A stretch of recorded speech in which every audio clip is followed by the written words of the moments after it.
Hi, in this video, we will be understanding about a very interesting budgeting technique. Now, anything that we plan across, we are sure to hear about budgeting. So whether you plan to buy a new car or go for a vacation or give treat to your friends, etc., you always have to plan a budget for it. Now, the reason for preparing a budget is that you do not overspend or you incur only that amount of expenses which you have kept aside for. Now, the reason is it prevents you from overspending and it also prevents you from being indebted. Now, for instance, suppose you have a salary income of 50,000 and you are planning to go for a solo trip whose budget is rupees 50,000. Now, you just not backpack with your entire month's salary and go off. Now, you may be having your other expenses or bills or other necessary chores to be managed for that month. So what you do is you plan a budget for it. Now, say every month you start saving 20% of your total salary income for that month and accumulate the total money which is required for the trip in 5 months, and then you go off for the trip.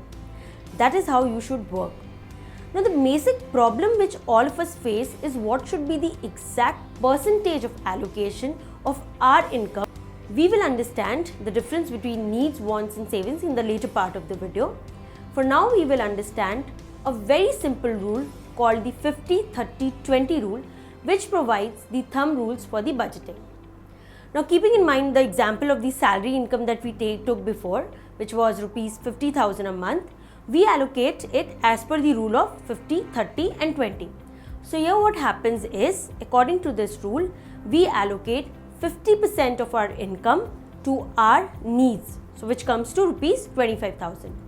Then we allocate 30% of our income to our wants, which is rupees 15,000. And then at the last, we allocate 20% of our income to our savings, which is 10,000.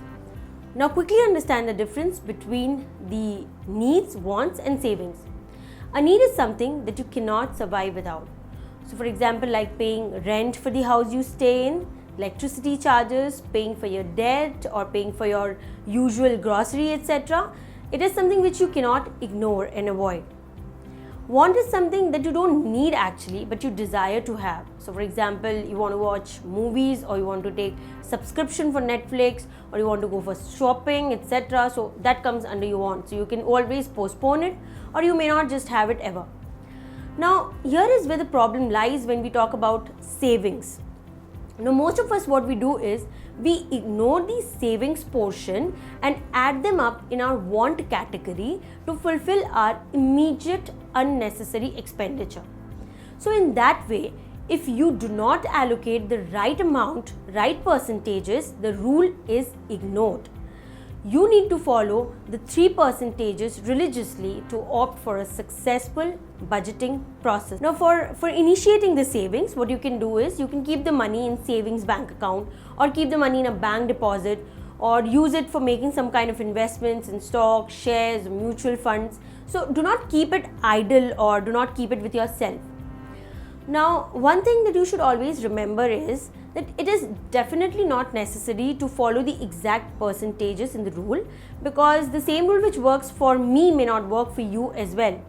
So, if you wish, say for example, if you wish to buy a house in your future, you can always cut down the percentage of wants. Say like you may not, go for 30% on your wants and you can put 10% on your wants and increase the savings portion of it to achieve your goal sooner. Now, we all have different incomes and needs and wants and expenses. So, this rule is merely a simple way of allocating, right? There is no hard and fast rule for you. So, once you start budgeting, you will start to understand as to which particular allocation percentage suits for your financial profile. Thank you.